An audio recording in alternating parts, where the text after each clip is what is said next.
Bienvenue à notre débat quotidien, débat sur l'actualité. Le thème d'aujourd'hui a trait à l'affaire qui a agité l'actualité il y a quelque temps. Il s'agit de l'affaire du faux général présumé de l'ONU interpellé. La question, comment une telle forfaiture de cette ampleur a pu survenir et se perpétuer au nez et à la barbe des autorités concernées. Et il s'agit de quoi? Le 21 octobre 2022, l'unité de lutte contre la grande criminalité, ULGC, a interpellé un homme qu'on a présenté comme un faux général, un général de corps d'armée, c'est-à-dire 4 étoiles, du nom de Jean-Mathias Lebailly. Et le communiqué qui a circulé sur les supports de la police, notamment police secours, on dit que ce monsieur, ce faux général en guillemets, a ouvert un centre de formation en Côte d'Ivoire, dans le quartier de Angré. Il a recruté des jeunes gens qu'il a formés en tant qu'officier ou juge de paix pour le compte de l'ONU. Et dans le recrutement, il exigeait que ces auditeurs payent de fortes sommes. Et donc, il est poursuivi à un double titre pour usurpation de titre de général et pour escroquerie à grande échelle. Comment quelqu'un qu'on taxe de faux général a pu s'établir en Côte d'Ivoire à l'insu des autorités et il a pu ouvrir une école qui aujourd'hui reçoit environ 400 personnes. Pour débattre de ce thème, nous avons notre invité, M. Beta Michel, qui est directeur de publication de Le Bélier. Vous avez ensuite M. Armand Bohui, éditorialiste, journaliste à La Voix Originale. Bonjour messieurs, bienvenue sur notre plateau. Merci. Bonjour. Bonjour. Comment ce faux général en guillemets a pu, selon vous, s'introduire aussi subrepticement dans les affaires de la Côte d'Ivoire, à votre avis? Bon, moi je pense que d'abord il faut replacer le sujet dans son cadre. Ce n'est pas une entité de la police qui a publié l'arrestation de M. Lebailly. C'est plutôt une plateforme bénévole. Police Secours, c'est pas pour la police. Ah, ok. Voilà, c'est pas pour la police. Voilà, donc jusqu'ici, aucun communiqué officiel émanant des autorités ivoiriennes, bien que M. Lebailly soit détenu dans les prisons ivoiriennes, aucun communiqué officiel n'est venu expliquer les raisons pour lesquelles il est poursuivi. Oui. Voilà, donc nous sommes toujours en train de spéculer sur les raisons, les motifs de son arrestation. Et j'en veux pour preuve le communiqué de ses avocats. Ces avocats qui n'ont pas manqué de le faire savoir lorsque M. Lebailly a été arrêté, il a fourni tous les documents qui attestent de son statut, du statut dont il se prévaut en Côte d'Ivoire. Nous attendons, moi j'ai été surpris que jusqu'ici, aucun communiqué officiel, émanant même du procureur, même des instances judiciaires, pouvait situer un peu l'opinion sur la question, puisque il ne faut pas qu'on se le cache quand même, elle a un peu ameuté un peu l'opinion en Côte d'Ivoire. Et même ailleurs. Et même ailleurs, parce qu'un général dans une armée, c'est quelqu'un qui a des troupes. Et quand on dit un faux général, on peut penser tout de suite à un coup d'État, à des pratiques, et surtout qu'aujourd'hui, avec la question du Mali et toutes ces questions militaires dans lesquelles la Côte d'Ivoire est empêtrée, quand on parle des générales, ça doit vraiment... Moi, je pense que j'attends et je suis impatient de voir un communiqué émanant de nos autorités pour nous situer sur les raisons de l'arrestation de M. Lebailly et les motifs pour son maintien jusqu'ici en prison, à la MACA. D'accord. Voilà. Monsieur Armand Bohui, les avocats de M. Lebailly, je ne dirais pas général, je n'en sais rien, ils disent qu'il travaille pour le compte de l'ONU. Qu'il serait affilié à une organisation dont le sigle est le suivant, WCAHR. Ne trouvez-vous pas curieux que, quand cette affaire a été ébruitée, que l'ONU n'en parle pas, il n'y a pas de communiqué, on ne sait rien, c'est le flou total. Comme le dit le frère, on n'a pas la version officielle de cette affaire. Et c'est ça qui rend l'affaire louche. Voilà. On n'a pas la version officielle. Un grand monsieur de sa stature et qui prétend être ce qu'il prétendait être est appréhendé par notre police. La partie officielle, c'est juste ceux qui l'appréhendent. C'est un policier qui l'appréhende. C'est ça. Et puis, patatras, on n'entend rien. Ni de l'État de Côte d'Ivoire, qui lui a peut-être donné l'agrément de faire une école. Parce que c'est curieux. Parce que s'il a, comme vous dites, s'il a ouvert un centre de formation à l'intention des agents de l'État, ça veut dire qu'il a une double autorisation. Premièrement, l'autorisation d'ouvrir une école en tant que général. Ça me paraît suspect. En tant que général, est-ce que les généraux de l'armée ont droit d'ériger des écoles? Première interrogation. Deuxième interrogation, oui. Comment l'État concède-t-il à ce monsieur, à ce général présumé faux, la possibilité de former ses agents? Et à quelle fonction? Notre État ne nous respecte pas, ne se respecte pas. L'État, depuis les 2 premiers jours, aurait pu dire, voilà la situation du monsieur. Il est en situation de fraude, il nous a échappé. Il a échappé à l'ONU, c'est plus honorable pour nous. Mais que de se taire comme ça, pour que l'affaire s'enterre d'elle-même, nous sommes floués. Ah, peut-être que c'est par nécessité d'enquête qu'il y a ce silence. Mais au moins, les premiers éléments. Oui, les premiers éléments, on dit il prétend être général auprès de l'ONU, en juge de paix. Ça, c'est des choses qui sautent aux yeux. La preuve en est, lorsque nos 49 militaires ont été arrêtés au Mali, le gouvernement a dit qu'ils étaient dans le cadre d'une mission de l'ONU. L'ONU a démenti. De suite. Oui. Mais c'est des choses, on n'a pas besoin d'enquête. Sur ces questions-là, on n'a pas besoin d'enquête à la vérité. Mais moi, je crois, pour aller un peu plus loin, puis dans le sens de mon confrère, je dirais que sur l'affaire, l'État a le devoir. C'est ça. Et l'obligation même d'éclairer les Ivoiriens. Oui. Parce que moi, je suis un peu de ceux qui pensent que les questions sécuritaires sont très importantes. Absolument. Surtout en ces temps. Voilà, en ces temps où on voit un peu tout ce qui se passe autour de nous, d'insécurité latente. Parce que l'insécurité latente, quand on parle des groupes terroristes, mais on voit plus que ce soit les groupes terroristes qui nous menacent plus, mais c'est les coups d'État. Donc voilà, parce que faut le dire, c'est que les gens oublient. En si peu de temps en Afrique, il y a eu près de 4 coups d'État. C'est quoi on est en Afrique de l'Ouest. Donc comprenez-vous que ça là même là, c'est même plus le terrorisme qui nous menace, c'est l'incertitude avec les militaires. Donc quand on dit un faux général qui de plus recrute et forme, je crois que sur la question, on n'a plus besoin de se poser des questions. Il faut que le CSP et le CNS, le Conseil national de sécurité, se prononcent même sur la question. Parce que dès qu'on parle de armée, on parle de général, il faut que l'éclairage soit, je vais dire, l'éclairage soit clair. Tout le monde peut insister sur le mot. Non, parce que c'est des questions qui ne badinent pas. C'est ça. Qui ne badinent pas. Vous voyez que la Côte d'Ivoire s'est réveillée le 21 décembre 2019 avec des situations qu'on avait minimisées. Et ça nous a éclaboussé tous. Ça nous a sorti, ça nous a entraîné dans des trucs, dans une crise qu'on continue de vivre aujourd'hui. Donc quand on parle des choses de l'armée, il faut mettre un point d'honneur à aller vite et clairement.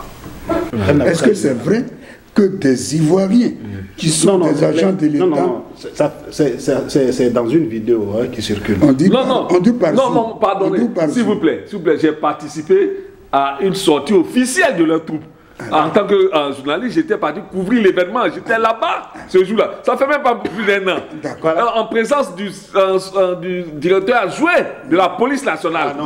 Mais j'ai dit que, en fait, cette affaire-là. On n'a même pas raison. On n'a même pas raison. On n'a même plus raison avec l'affirmation du confrère.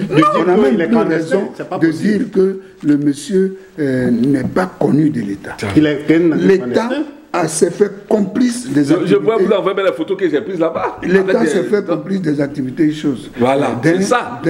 D'un prétendu général. Mais ça fait déjà 2 fois dans la même année que la Côte d'Ivoire s'illustre ainsi. C'est ça. La première fois, quand la Côte d'Ivoire envoie une troupe au Mali. Et on dit c'est une troupe officielle de la Côte d'Ivoire. Et elle est partie prenante des activités de l'ONU. L'ONU dément. Qui dément? Voilà. Deuxième activité, un individu se prévaut d'être un agent de l'ONU. Et il est encore en Côte d'Ivoire, et la Côte d'Ivoire l'espère jusqu'à ce qu'il est appréhendé. Est-ce que c'est sérieux ça? Est-ce que nous laissons une bonne image d'un pays intègre, d'un pays propre? Est-ce que c'est sérieux de la part de nos gars? Est-ce que laisser un individu perpétrer des actions comme ça, escroquer les agents de l'État? Parce que non, ne parlez pas d'escroquerie pour le moment. Non, je veux dire présumer. Voilà. Je veux dire, quand un agent il voit un tel général, que ses supérieurs ne disent rien, que le directeur général de la police est mêlé. Si le directeur général est mêlé, certainement, parce que si le directeur général est là, il sait que lui est mêlé. Et puis je vais plus loin, il y a des policiers qui ont été formés ce jour-là, des policiers. Donc peut-être que comme je n'avais pas l'appréhension que cette affaire aurait fait tant de bruit, bon, moi j'ai assisté à la cérémonie en tant que journaliste. Je dis qu'en fait, cette affaire-là ne peut pas être comme les gens la prétendent. Parce que le silence même... Il y a Anguille sous roche. Voilà, il y a Anguille sous roche. Voilà, moi j'étais à leur cérémonie, lorsque le directeur général adjoint de la police nationale de Côte d'Ivoire était là, à cette cérémonie-là, elle s'est déroulée à notre UGTCI, le centre de l'UGTCI, la Union Générale des Travailleurs de Côte d'Ivoire, à la Bourse du Travail, à Treichville, en présence de nombreuses personnalités, parents et amis de tous ceux qui étaient formés. Il y avait des policiers de l'armée nationale ivoirienne. Parmi ces personnes formées-là, ils ont été envoyés par la police nationale. Je ne serais pas allés se former puisqu'ils sont en fonction. Bref, pour dire que cette question-là, cette affaire-là, moi, lorsque vous avez dit qu'on va en débattre, je suis resté perplexe. Parce que j'ai dit, tant que moi, personnellement, je n'ai pas une déclaration officielle des autorités sur la situation, je suis mal à l'aise de me prononcer sur la situation. Je suis très mal à l'aise. Le problème que ça pose, encore, ce silence, c'est qu'on a tellement d'enquêtes qui n'aboutissent pas. Est-ce qu'on va enterrer, cette affaire grave entre l'ONU et la Côte d'Ivoire? Bon, pourquoi l'ONU ne dit rien? Est-ce qu'on va encore enterrer cette affaire? Parce que justement il y a beaucoup d'autres affaires dont les enquêtes n'ont pas abouti. Les 2 mois qui suivent, qu'une affaire de fraude est imputable à l'État de Côte d'Ivoire. Parce que celle-là, elle est imputable à l'État de Côte d'Ivoire. Parce que ne forme pas qui veut les policiers de l'État. Voilà. Ne forme pas qui veut les gendarmes de l'État. Ne forme pas qui veut. Parce qu'il te faut une autorisation de formation. Il te faut un lieu de formation. Il te faut que l'État atteste que toi, tu as la capacité de former. Il te faut être régulier. Parce que si tu n'es pas régulier, l'État va se rendre compte tout de suite que tu n'es pas dans le fichier des généraux. D'accord. Voilà. Bon, pour éclairer cette question, nous avons interrogé un professeur de droit, spécialiste en droit international, qui nous dit quelles sont les conditions de l'accord de siège. Si M. Lebailly est en Côte d'Ivoire, il recrute, il a une école, il ne l'a pas fait de son propre chef, ex nihilo. De rien. Et donc nous avons interrogé le professeur Dabo pour qu'il nous dise quelles sont les conditions qu'il faut remplir pour obtenir un accord de siège. Parce que manifestement, si M. Lebailly exerce en Côte d'Ivoire, il lui a fallu un accord. Donc nous l'écoutons. Vous m'interrogez sur la question des accords de siège au niveau international. D'accord. Ce qu'il faut retenir, c'est que tous les accords de siège qui ont une dimension internationale sont régis par le traité de Vienne sur les relations diplomatiques du 18 avril 1961. Et c'est l'article 5 de cette convention de Vienne qui définit les conditions dans lesquelles une mission diplomatique peut être accréditée dans un pays. C'est un peu sous ce même schéma que les ONG à vocation internationale, les structures qui ont une dimension internationale qui veulent s'installer dans un pays, cela se résume en deux choses. D'abord, l'organisation internationale, l'ONG internationale ou bien l'État qui veut installer, accréditer quelqu'un dans un État étranger, d'abord fait une demande qui est adressée au ministère des Affaires étrangères. Pour certains États, ça va très vite, mais lorsqu'il s'agit de structures privées qui ont une vocation internationale, il y a toute une enquête qui est menée sur l'activité, sur les représentants de cette structure, et c'est au bout de cette enquête, quand l'État a tous les éléments qui concernent la personne ou l'ONG à vocation internationale qui veut s'établir dans son pays, lui accorde l'accréditation. Donc c'est tout un cheminement administratif interne de l'État accréditaire. Donc il y a toujours d'abord le processus, je rappelle, la structure qui veut s'installer dans un pays fait une demande à l'État accréditaire. L'État accréditaire examine la demande, mène une enquête sur la structure, et c'est lorsqu'elle est convaincue du bien fondé de l'existence de cette structure dans ton pays qu'elle accorde l'accréditation. Dans le cas des États, on parle de l'État accréditant à l'État accréditaire, c'est-à-dire le pays d'origine de la mission diplomatique qui fait une demande, et quand l'État agrée, alors l'État accréditaire accepte que la mission diplomatique de l'État accréditant s'installe dans son pays. Si l'État accréditaire n'est pas d'accord, la structure peut être considérée comme non grata, c'est-à-dire qu'elle n'est pas la bienvenue et c'est un refus. En ce qui concerne donc notre général, son cas est assez spécifique parce que il a peut-être abusé des failles de notre système de sécurité, voilà, au niveau diplomatique, au niveau administratif, etc. Mais bon, il faut quand même louer, n'est-ce pas, la bravoure de nos forces de défense et de sécurité à découvrir cette imposture. Voilà, ce n'est pas nouveau, hein, ce n'est pas nouveau, c'est des choses qui arrivent dans tous les pays du monde. Il y a toujours des hommes qui se font passer pour ce qu'ils ne sont pas. C'est ce qu'on appelle les imposteurs. Et j'ai vu par exemple des gens se présenter souvent à des conférences avec des photos où les voyages des chefs d'État. Ils vous font croire qu'ils étaient en contact de chefs de l'État, qu'ils l'ont rencontré, ce sont leurs amis, etc. Alors qu'en réalité, c'est des montages. Donc l'imposture existe même dans le milieu international. Donc il ne faut pas... on peut s'en offusquer quand on est dans un pays comme le nôtre où on pense que notre système de sécurité est très bien organisé, mais là on découvre qu'il n'y a pas de sécurité zéro. Donc il y a toujours des failles et il y aura toujours des personnes qui vont en profiter, mais il appartient à l'État de pouvoir les démasquer en temps opportun pour qu'il n'y ait pas trop de dégâts sur ce genre de comportement. Merci. Mes chers invités, après avoir écouté le professeur Dabo, quelle est votre réaction par rapport à cette affaire aussi grave? D'abord, le professeur nous a donné les éléments constitutifs qui doivent prévaloir dans un accord de siège. C'est ça. Voilà. Mais qui dit que M. Lebailly a un accord de siège? Jusqu'ici, nous ne savons pas. Donc moi, je reste encore sur mes fins dans mes questions. Je reste encore sur mes fins et c'est l'occasion d'interpeller le ministère des Affaires étrangères parce que je sais que sur la question, c'est le ministère des Affaires étrangères qui est outillé pour nous dire qui a un accord de siège, qui ne l'a pas. Parce que ça te confère... pour un certain nombre de privilèges qui sont diplomatiques.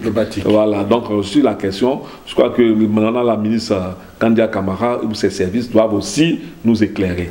Moi je crois que c'est l'occasion pour nous aussi de souhaiter beaucoup de courage à M. Lebailly. Parce que ce que nous vivons aujourd'hui, on aurait pu être à sa place. Parce qu'on ne sait pas de quoi il est accusé. Jusqu'ici, on aurait pu être à sa place. La Côte d'Ivoire n'a pas besoin de ça. La Côte d'Ivoire est un pays des droits. Il faut donner la possibilité à chacun de se justifier, d'avoir un procès équitable et non pas le soumettre à la vindicte populaire au point qu'on le croit même déjà condamné. L'opinion le croit déjà condamné. Là, coupable. Voilà, coupable même. Donc vraiment, c'est des choses qu'il faut éviter. Oui. Parce que pour nous, un père de famille qui a perdu son épouse il n'y a pas longtemps, qui a ses enfants à prendre en charge, a besoin d'une certaine de garantie de la part de l'État. Et d'empathie. D'empathie, de compassion, comme vous l'avez dit, pour vivre sereinement sa vie et développer son potentiel pour faire construire sa vie à lui-même et celle de ses enfants. Donc vraiment, nous sommes aussi compatissants de ce que subit M. Le Bailly, en attendant que les autorités nous donnent un peu plus de lumière sur la question. Voilà un peu ce que je peux dire. Merci M. Beta. Bon, alors, au regard de ce que le spécialiste du droit international a dit, je me questionne davantage. Ok. Ça ajoute à nos doutes. Est-ce que M. Le Bailly a un accord de siège ou pas? Dispose d'un accord de siège.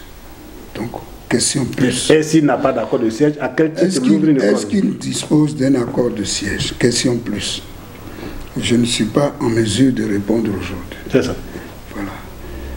Vous avez dit qu'il faut qu'on donne notre conclusion tout de suite, mais je dis, je ne parle pas, moi, de M. Le Bailly, je parle de mon pays. D'accord. Mon pays peut-il recevoir un individu s'il était faux, le laisser exercer, former ses agents. Sans faire d'enquête préalable. Sans faire d'enquête préalable. Lui concéder la possibilité de former ses agents. Est-ce que mon pays est capable? Et même nos agents. Je suis interrogé par cela. Mais d'autant plus que ce n'est pas la première fois. Alors, comment quelqu'un peut être de l'ONU et puis on l'appréhende un matin, on le met en prison? Un général de corps d'armée. Et on nous le jette en pâture pour dire, oui, c'était un faux général. Qui est faux dans cette histoire? Qui? De l'ONU et le gouvernement ivoirien, qui est faux? Voilà, la question est posée. Parce que si vous composez avec un faux, c'est que vous êtes faux. Qui est faux? Pourquoi l'ONU se tait alors qu'il a parlé au Mali? Pourquoi ici les Ivoiriens se taisent alors qu'ils ont parlé au Mali aussi? Parce qu'au Mali, ils ont dit les agents là sont des agents de Côte d'Ivoire. Nous sommes en train de spéculer au regard du monde entier. Et nos spéculations vont avoir écho dans le monde entier. Oui. Et ça va donner le sentiment que notre pays n'est pas gouverné de façon démocratique. Parce que si c'était gouverné de façon démocratique, les 3 premières heures, le gouvernement allait dire il faut que je tire l'affaire au clair, il faut que j'informe. Ils n'ont pas de devoir, ils ne nous respectent pas. C'est comme ça que j'arrête. Merci d'avoir suivi notre émission. Nous vous donnons rendez-vous pour demain. Je vous annonce déjà le thème. Il s'agit du découpage électoral en Côte d'Ivoire. Il y a beaucoup à dire sur ce découpage. Merci, à demain.